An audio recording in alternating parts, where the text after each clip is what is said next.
प्रकाश वाटा, डॉक्टर प्रकाश आमटे. शब्दांकन सीमा भानू. भाग 13. समाज मान्यता. 1973 पासून आम्ही हेमलकशाच्या लोकबिरादरी प्रकल्पावर काम करत होतो. पहिली 2-3 वर्ष आम्हाला आमचा जम बसवायला लागली. मग हळूहळू माडिया गोंड आमच्याकडे येऊ लागले. शाळा सुरू झाली. अनेक प्रयोग आकार घेऊ लागले. या सर्व उपक्रमांमुळे आमच्या परिसरात चांगलीच ओळख तयार झाली. लोक विश्वासाने आमच्याकडे येत. 150-200 किलोमीटरच्या परिघात आमचं बऱ्यापैकी नाव झालं होतं. परंतु साधारणपणे 1990 पर्यंत, म्हणजे प्रकल्प सुरू झाल्यापासून 17-18 वर्ष, या प्रकल्पाबद्दल नि तिथे चालणाऱ्या कामाबद्दल बाहेरच्या जगाला फारशी माहिती नव्हती. एक तर हा भाग खूप दुर्गम, त्यामुळे मुद्दाम वाकडी वाट करून इथे येणारे लोक कमीच. आनंदवनात ज्या सहजतेने नामवंत मंडळी येत, तसं इथे अपवादानेच घडलं. आम्हीही इथून कधी फारसे बाहेर गेलो नाही. स्वतःबद्दल कधी आपण होऊन कुठे बोललोही नाही. त्यामुळे साहजिकच प्रकल्पाला प्रसिद्धी मिळाली नव्हती. प्रसिद्धीपासून दूर राहून काम करत राहणं हे माझ्या एकूण प्रकृतीलाही साजेसच होतं. 1990 पर्यंत आम्ही आमच्या कामात गडलेलो होतो. पण 90च्या दशकात परिस्थिती बदलली. इथल्या शाळेमुळे असेल किंवा प्राण्यांमुळे असेल, पण पाहुणे यायचं प्रमाण वाढलं. कुणी त्यावर लिहिलं, कुणी आणखी 10 जणांना सांगितलं. वर्ड ऑफ माउथमुळे बऱ्याच जणांना प्रकल्प हळूहळू माहीत होऊ लागला. माझा स्वभाव मुळात संकोची आहे. इथे काम करणारे आम्ही सगळेच तसे आपण बरं, आपलं काम बरं या वृत्तीचे. त्यामुळेही प्रसिद्धी मिळायला लागल्यावर आम्ही काहीसे भांबावूनच गेलो होतो. प्रसिद्धी मिळू लागल्यानंतर आमच्या कामाची महाराष्ट्रभर ओळख वाढू लागली. मग हळूहळू पुरस्कार मिळायला सुरुवात झाली. खरं तर आम्ही हे काम आमच्या आनंदासाठी सुरू केलं होतं. त्यामुळे हे पुरस्कार स्वीकारायचे की नाही असं वाटायचं. पण त्याच वेळेस पुरस्कारांमुळे कामाची ओळख वाढेल आणि आमच्या विविध प्रकल्पांना त्यातून निधी मिळू शकेल असंही आमच्या लक्षात आलं. आम्ही कितीही जीव तोडून काम केलं तरी प्रकल्प चालवायला पैसा तर लागत होताच. त्यामुळे पुरस्कार घ्यावेत अशा निर्णयापर्यंत आम्ही येऊन ठेपलो. मला पहिला मोठा पुरस्कार मिळाला तो कुसुमाग्रजांकडून. कुसुमाग्रज हे साहित्य क्षेत्रातलं मोठं नाव. पण एवढी प्रसिद्धी मिळूनही अगदी साधा राहिलेला हा माणूस. समाजाकडून मिळालेलं समाजालाच परत द्यायचं ही त्यांची भावना. कुसुमाग्रजांना ज्ञानपीठ अवॉर्ड मिळालं होतं. मिळालेल्या रकमेचा त्यांनी या भावनेतूनच ट्रस्ट केला होता, कुसुमाग्रज प्रतिष्ठान या नावानं. विविध क्षेत्रात उल्लेखनीय काम केलेल्यांना त्यांनी या प्रतिष्ठानतर्फे गोदावरी गौरव पुरस्कार द्यायला सुरुवात केली. पहिल्याच वर्षीच्या पारितोषिकासाठी त्यांनी 1992 साली माझी निवड केली. नाशिकहून तसा निरोप आला. मी म्हटलं विचार करतो. त्यावर मला सांगण्यात आलं, कुसुमाग्रजांची इच्छा आहे, नाही म्हणू नका. शेवटी मी होकार दिला. नाशिकला पुरस्कार वितरण होतं. मी नाशिकला पहिल्यांदाच जात होतो. हेमलकशाच्या बाहेर पडायचे प्रसंगच खूप कमी. कामाच्या दृष्टीनेही ते शक्य नसायचं. अगदी काही कामानिमित्त गेलोच तर जास्तीत जास्त चंद्रपूर आणि नागपूर एवढीच आमची उडी. माझ्याबरोबर अशोक कुमार, गंगूबाई हणगल, डॉक्टर वसंतराव गोवारीकर, विजय हजारे अशा ज्येष्ठ मंडळींना पुरस्कार दिले जाणार होते. मीच त्यांच्यात ज्युनियर. मी तेव्हा होतो 44 वर्षांचा. कुसुमाग्रजांनाही मी पहिल्यांदाच भेटत होतो. मला बघून ते म्हणाले, तू खूपच तरुण दिसतोस. मी गमतीने म्हटलं, मला पुरस्कार दिल्याबद्दल तुम्हाला पश्चाताप तर होत नाहीये ना? कुसुमाग्रजांना आमच्याबद्दल खूपच आत्मीयता होती. आमचं काम बघायला ते हेमलकशापर्यंत येऊ शकले नव्हते, पण त्यांनी आमच्याबद्दल बरंच वाचलं होतं. त्यांनी आपल्या पहिल्या पुरस्कारासाठी माझी निवड करावी हा माझा खरंच बहुमान होता. या पुरस्कारानंतर लगेचच मला आदिवासी सेवक दिवालीबेन मेहता पुरस्कारही मिळाले. 1992 साली आणखी एक गोष्ट घडली. तेव्हा फ्रान्सहून डॉक्टर बार्थीलेमी हेमलकशाला पाहुणे म्हणून आले होते. ते आधी आनंदवनात बाबांना भेटायला आले होते. तिथे त्यांना आमच्या प्रकल्पाबाबत कळलं म्हणून ते इथे आले. ते आले तेव्हा आमच्याकडे नेहमीप्रमाणे दवाखान्यात खूप पेशंट होते. त्यांनी काही फोटो काढले. त्यांच्या पत्नीने डॉक्टर अल्बर्ट श्वाइट्झर यांच्याबरोबर काम केलं होतं. आफ्रिकेत 1950च्या दशकात डॉक्टर श्वाइट्झर यांनी अतिशय प्रतिकूल परिस्थितीत वैद्यकीय उपचारांचं काम केलं होतं. त्याबद्दल त्यांना नोबेल पारितोषिक मिळालं होतं. मोनॅको सरकारने त्यांच्यावर तिकीटही काढलं होतं. आमचं काम पाहून डॉक्टर बार्थीलेमी खूपच प्रभावित झाले. डॉक्टर श्वाइट्झर यांनी आफ्रिकेत ज्या परिस्थितीत काम केलं ते आणि आम्ही 1992 साली ज्या परिस्थितीत काम करत होतो ती परिस्थिती यात खूप साम्य आहे असं डॉक्टर बार्थीलेमींना वाटत होतं. त्याच सुमारास कोलकात्यातल्या कुणीतरी आमच्यावर श्वाइट्झर कफल ऑफ इंडिया या शीर्षकाचा एक लेख लिहिला होता. यामुळे आमचा सन्मान करून आमच्यावरही तिकीट काढावं अशी मागणी करणारा एक लेख त्यांनी तयार केला आणि श्वाइट्झर यांचं तिकीट काढणाऱ्या मोनॅको सरकारला पाठवून दिला. डॉक्टर बार्थीलेमी फ्रान्सचे, पण ही मागणी त्यांनी मोनॅको सरकारकडे केली होती. मोनॅको हा फ्रान्सच्या सीमेला लागून असलेला छोटासा देश. डॉक्टर बार्थीलेमींनी आमच्या नावाची शिफारस केल्यानंतर मोनॅको देशाने या मागणीवर विचार सुरू केला. पण नुसतं डॉक्टर बार्थीलेमींच्या भरवशावर सरकार कसा निर्णय घेणार? त्यामुळे त्यांनी भारतातल्या फ्रेंच राजदूताला डॉक्टर प्रकाश आमटे कोण आहेत त्यांची माहिती काढा असं सांगितलं. पण त्याला तरी आमची माहिती कुठून असणार? मग त्यांनी केंद्र शासनाशी संपर्क साधला. त्यांना तिथून सांगण्यात आलं की हे महाराष्ट्रात काम करतात. मग हळूहळू मुंबईहून गडचिरोलीच्या कलेक्टरकडे निरोप आला की आमटे यांच्याबद्दल माहिती कळवा. त्याने हाताखालच्या कर्मचाऱ्यांना ते माहितीचे फॉर्म घेऊन आमच्याकडे पाठवून दिलं. त्यांनाही ही माहिती कशासाठी हवी आहे हे नीटसं माहीत नव्हतं. मी फॉर्म भरून माहिती पाठवून दिली. ती या तिकिटासाठी हवी होती याची कल्पना आम्हा कुणालाच नव्हती. मी पाठवलेली माहिती मिळाल्यानंतर सरकारलाही असं वाटलं की आमचं काम तिकीट काढावं एवढं मोठं आहे. अर्थात आम्हाला याचा काहीच पत्ता नव्हता. या सर्व घडामोडींची माहिती आम्हाला डॉक्टर बार्थीलेमी यांनी दिली. तिकिटासाठी फोटो पाठवण्याबद्दलही सांगितलं. पण आमच्याकडे आमचे फोटोही नव्हते. मग त्यांनी मित्रांची नावं विचारली. प्रकल्पावर येऊन गेलेल्या 4-5 जणांची नावं पत्ते मी दिल्यानंतर त्यांनी पत्र लिहून त्यांच्याकडून फोटो मागवले. त्यातला एक निवडलाही. हेही सर्व आमच्या अपरोक्ष चाललेलं असल्याने हे सगळं आम्ही विसरूनही गेलो. मोनॅको सरकारकडून निघालेल्या आमच्यावरील तिकिटाची ही गमतीदार गोष्ट आहे. मोनॅको सरकारने 24 ऑक्टोबर 1995 साली श्वाइट्झर कपल ऑफ इंडिया असं आमचं वर्णन करून दोघांवर तिकीट काढलं खरं, पण आम्हाला त्यांनी अधिकृतरित्या काही कळवलं नाही. न कुलकर्णी नावाचे तिकीट गोळा करण्याचा छंद असलेले एक जण नागपुरात होते. आमच्यावर असं काही तिकीट निघालं आहे हे त्यांना कळलं होतं.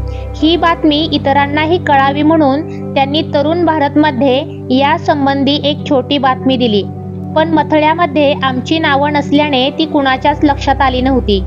आनंदवनात तरुण भारत येतो, पण तिथेही ती बातमी कुणाच्या वाचनात आली नाही.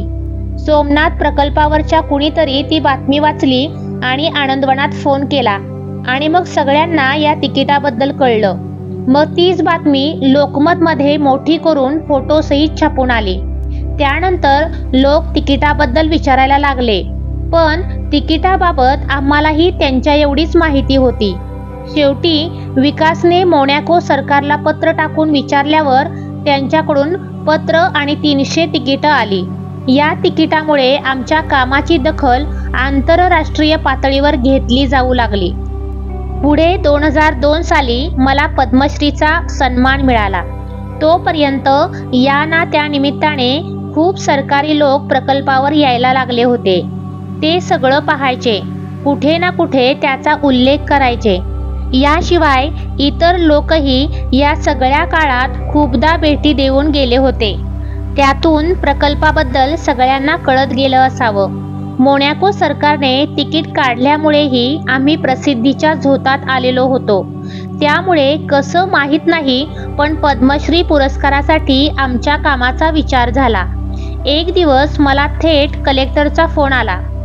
तुम्हाला पद्मश्री द्यायची सरकारची इच्छा आहे, तुम्ही स्वीकारणार का? मी हो म्हटल्यावर माझं नाव जाहीर करण्यात आलं. पद्मश्री मिळाल्यानंतर आम्हाला कुठकुठली आमंत्रणं यायला लागली. खरं तर मला फारसं बोलायला आवडत नाही, स्वतःबद्दल तर नाहीच नाही, पण अशा कार्यक्रमात काहीतरी बोलणं अपेक्षित असतं. मला ते जमत नाही, मंदालाही नाही. शेवटी कुणीतरी प्रश्न विचारायचा आणि त्या मुलाखतीतून आम्ही संवाद साधायचा अशी तोड काढली. माझी अशी पहिली मुलाखत धुळ्याला झाली, डॉक्टर जगन्नाथ वाणींच्या पुढाकाराने. डॉक्टर वाणी 1999 मध्ये हेमलकशाचा प्रकल्प बघायला आले होते. त्यांनी आम्हाला खूप मदतही केली होती, त्यामुळे त्यांचा माझा चांगला परिचय होता. डॉक्टर वाणींनी धुळ्याला 1 कोटी रुपये खर्चून हॉस्पिटल बांधलं होतं. तिथे फीत कापायला यायचं त्यांनी मला आमंत्रण दिलं. हेमलकशाच्या प्रकल्पाबद्दल मी तिथे बोलावं अशी त्यांची इच्छा होती. बोलायला मी नाही म्हणालो. वाणी काका म्हणाले, नुसता फीत कापून लोकांना तुझं काम कसं कळणार? पण मग माझी अडचण लक्षात घेऊन त्यांनी माझी जाहीर मुलाखत घ्यायचं ठरवलं आणि त्यासाठी अपर्णा वेलणकर हिला बोलावलं. पाऊण तास चाललेली ही मुलाखत लोकांना खूप आवडली. या मुलाखतीनंतर लोकांनी आपणहून देणग्या दिल्या. या कार्यक्रमाला प्रसिद्ध शल्यविशारद डॉक्टर नीतू मांडके उपस्थित होते. डॉक्टर मांडके बोलायला उभे राहिले आणि म्हणाले, मला लोकबिरादरी प्रकल्पाबाबत काहीच माहिती नव्हती. इतक्या अडचणीच्या परिस्थितीत इतकं काम इथे होतंय हे खरंच विशेष आहे. मलाही या प्रकल्पावर येऊन तिथलं काम बघायला आवडेल. त्यांना खरोखरच यायची इच्छा होती, पण त्यांच्या कामाच्या गडबडीत ते राहूनच जायचं. पण नंतर ते आणि त्यांची पत्नी अलका मांडके आमच्याकडे हेमलकशाला येऊन गेले. मग खूप कौतुकही केलं त्यांनी आमचं. 2003 साली आम्हा दोघांना भारताबाहेरची, तीही एकदम अमेरिकेत जायची संधी मिळाली. त्या वर्षी न्यूयॉर्कला बृहन महाराष्ट्र अधिवेशन होतं. डॉक्टर वाणींनी आमची नावं, माहिती वगैरे त्यांच्या समितीला पाठवली होती आणि आम्हाला प्रमुख पाहुणे म्हणून बोलवावं असं सुचवलं होतं. मला याबद्दल फारशी कल्पना नव्हती, पण हे अधिवेशन भरवण्यात महत्त्वाची भूमिका असलेल्या डॉक्टर मीना नेरुरकर यांनी आम्हाला न्यूयॉर्कचं निमंत्रण दिलं. मी म्हटलं, माझ्याकडे पासपोर्ट नाही आणि तसाही मी कुठे जात नाही, भाषण करत नाही, त्यामुळे मला गृहीत धरू नका. वाणी काकांना हे कळल्यावर ते म्हणाले, तू नको का म्हणालास? मी म्हटलं, मला हे कार्यक्रम, भाषणं वगैरे बरं वाटत नाही. त्यावर ते म्हणाले, तुला कार्यक्रमाला बोलावलं जावं, प्रमुख पाहुणे म्हणून निमंत्रण मिळावं वगैरेसाठी तू काही प्रयत्न करतो आहेस का? मला तुझं काम महत्त्वाचं वाटतं आणि ते लोकांसमोर यावं असं वाटतं, म्हणून मी तुझ्यासाठी प्रयत्न करतोय. त्यामुळे कुणी तुला विचारलं तर किमान नाही म्हणू नकोस. मग माझा नाईलाज झाला. मी माझी संमती कळवली आणि अखेर आम्ही अमेरिका वारी करणार हे नक्की झालं. धुळ्याच्या कार्यक्रमाप्रमाणे अपर्णा वेलणकरने आमची मुलाखत घ्यायची असं ठरलं. पण डॉक्टर वाणींना काळजी वाटत होती की हा गृहस्थ फारसा काही बोललाच नाही तर काय करणार. त्यामुळे त्यांनी आमच्या कामावर एक फिल्म करायची ठरवली. त्याप्रमाणे अपर्णाने 45 मिनिटांची अरण्यातील प्रकाशवाटा ही एक फिल्म बनवली. आम्ही अमेरिकेत पोचलो. आमचा मुलाखतीचा कार्यक्रम अधिवेशनाच्या सुरुवातीच्या दिवशीच होता, पण एका अजब कारणामुळे तो रद्द व्हायची पाळी आली होती. झालं असं की अधिवेशनाला मनोहर जोशी, सुशीलकुमार शिंदे ही नेते मंडळीही आली होती. त्यांना भाषणासाठी प्रत्येकी 3 मिनिटं दिली होती. आमच्या मुलाखतीसाठी मात्र पाऊण तास दिला होता. मनोहर जोशी तेव्हा लोकसभेचे सभापती होते. ते म्हणाले, मला बोलायला फक्त 3 मिनिटं मिळणं हा भारताचा अपमान आहे. त्यामुळे ते अर्धा तास बोलले. ते अर्धा तास बोलले म्हणून सुशील कुमारही अर्धा तास बोलले. ठरवलेला सगळा कार्यक्रमच कोलमडला. संयोजकांना काय करावं कळेना. त्यांची तातडीची मीटिंग झाली. त्यात आम्हाला संध्याकाळच्या सत्रात पाऊण तास द्यावा असं ठरलं. मग संध्याकाळी आमची मुलाखत घेण्यात आली. ही मुलाखत लोकांना इतकी आवडली की त्यांना आमच्याबद्दल अजून समजून घ्यावंसं वाटत होतं. मग संयोजकांनी जाहीर केलं की वरच्या मजल्यावर पुस्तकांचे स्टॉल आहेत. ज्यांना आमट्यांना भेटायचं आहे त्यांनी तिथे जावं. तिथे ते तुम्हाला भेटतील. आम्हाला भेटायला तिथे गर्दीच गर्दी झाली.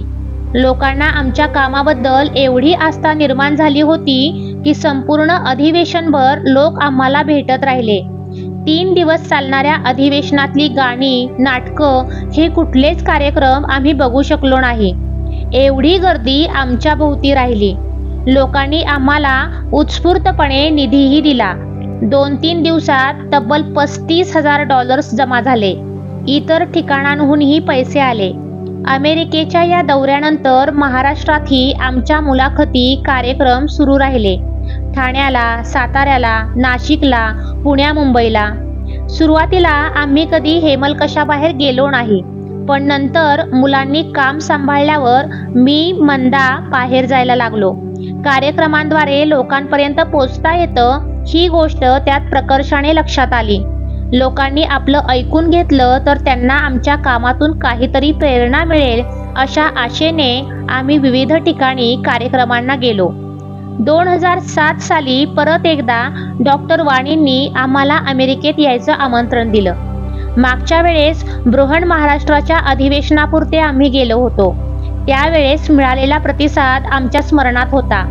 यावेळेस आमचे 20 ठिकाणी कार्यक्रम ठेवले होते. अमेरिका आणि नंतर कॅनडात जायचं होतं. आमची दोघांचीही फारशी इच्छा नव्हती. पण नाही म्हणू नकोस अशी प्रेमळ दटावणी डॉक्टर वाणींनी केली.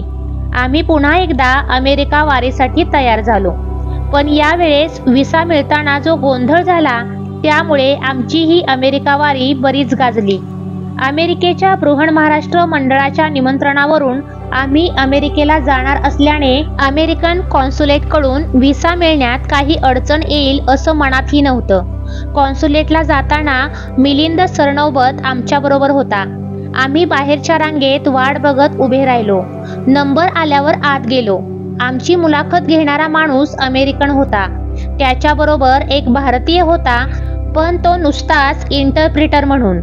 आम्ही त्या अमेरिकन अधिकाऱ्याला आवश्यक ती कागदपत्र, आमंत्रणाचं पत्र, इन्कम टॅक्स सर्टिफिकेट वगैरे सगळं दिलं. आम्ही दोघं $1,500 पगार घेत होतो तसं त्यात लिहिलं होतं. त्या माणसाने सगळी कागदपत्र पाहिली. पगाराच्या आकड्यांकडे पाहिल्यावर मला विचारलं, तुम्ही काय काम करता? मी म्हटलं, आम्ही दोघंही डॉक्टर आहोत. आदिवासींमध्ये काम करतो.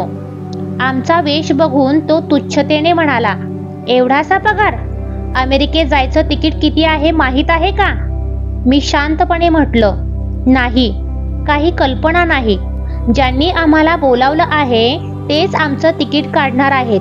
त्यामुळे तिकिटाच्या दरांची काही मी चौकशी केली नाही. माझ्या या उत्तरामुळे त्याची माझ्याबद्दलची खात्रीच पटली. तो म्हणाला, यू गो बॅक. तुम्हाला व्हिसा मिळणार नाही. याच कागदपत्रांवर आम्हाला 2003 साली व्हिसा मिळाला होता. मग आता काय झालं ते मला कळेना. तसं मी त्याला विचारलंही. तो म्हणाला, बाहेर जा आणि जी कारणं दिली आहेत ती वाचा. बाहेर आल्यावर व्हिसा नाकारण्याची कारणं बघायला मिळाली. आमच्या अर्जावर social economic ties are very weak असा शेरा मारला होता. अमेरिकन कॉन्सुलेटमधल्या बहुतेकांना आपल्याकडे व्हिसा मागणारे सगळेच अमेरिकेत स्थलांतरित होणार आहेत असं वाटत असतं. त्यात आमची आर्थिक परिस्थिती दुर्बल. त्यामुळे आम्ही गेलो की तिकडेच राहणार हे त्यांनी ठरवून टाकलं असावं. अर्थात व्हिसा नाकारला याचं आम्हाला काही दुःख झालं नाही. तसेही आम्ही जायला फारसे उत्सुक नव्हतोच. त्यामुळे उलट आमच्या मनासारखंच झालं होतं. आम्ही हसत बाहेर आल्यावर मिलिंदला वाटलं आम्हाला व्हिसा मिळाला. खरी गोष्ट कळल्यावर मात्र तो खूप चिडला. हे खूप माजले आहेत, यांना कुणीतरी धडा शिकवायलाच हवा वगैरे म्हणाला. अमेरिकन कॉन्सुलेटचा निर्णय मी डॉक्टर वाणींना कळवला. त्यांनाही आश्चर्य वाटलं. आमच्या कार्यक्रमांची तिकडे अमेरिकेत तयारी झाली होती. अमेरिकेला जोडूनच पुढे कॅनडाचा 15 दिवसांचा कार्यक्रम ठरलेला होता. व्हिसा नाकारल्यानंतर आम्ही तर रेल्वेने नागपूरला परतलो, पण झाल्या प्रकाराने मिलिंद फार अस्वस्थ होता.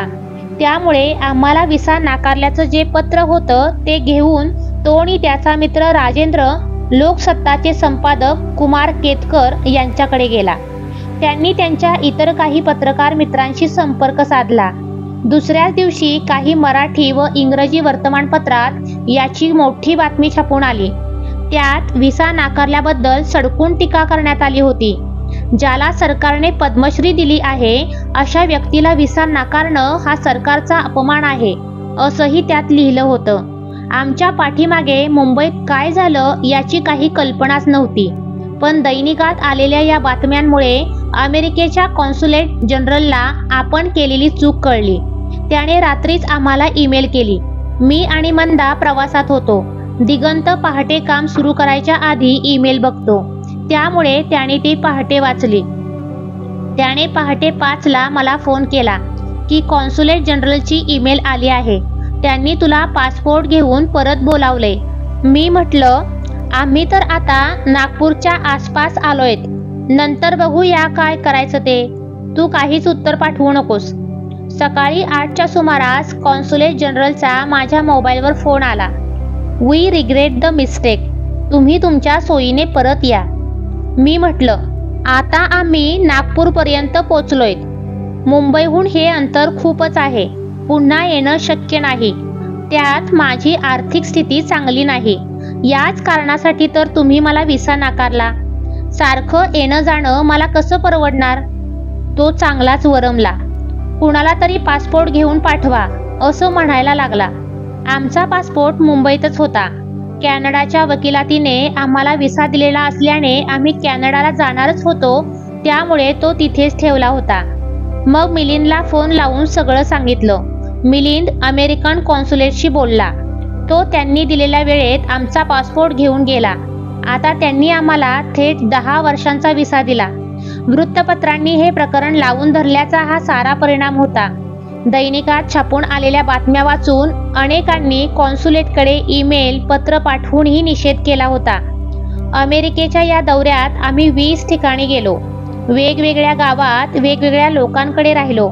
त्यांनी खूप छान आदरातिथ्य केलं. सुट्टीच्या दिवशी जमेल तेवढं फिरवलं. या दौऱ्यात आम्हाला गायतोंडे यांच्यासारखे अनेक स्नेही लाभले. त्यांनी शाळेसाठी भरघोस मदतही दिली. पुढे कॅनडातही गेलो. या दौऱ्यात हॉस्टेलसाठी आम्हाला एकर कमी देणगी मिळाली. त्यामुळे त्याही अर्थाने ही वारी यशस्वी झाली. त्यानंतरही ठिकठिकाणची निमंत्रणं येत राहिली. पुरस्कार मिळत राहिले. वेगवेगळ्या प्रकारे लोक पाठीशी उभे राहत गेले. आमचं काम व्यापक पातळीवर जगापर्यंत पोहोचलं. त्यातून लोकांचं आणखी प्रेम मिळालं. मला, मंदाला पुरस्कार वगैरेंचं काही कौतुक नाही, परंतु या पुरस्कारांमुळे आपल्या कामाला समाज मान्यता मिळते आहे याचं समाधान मात्र खूप आहे.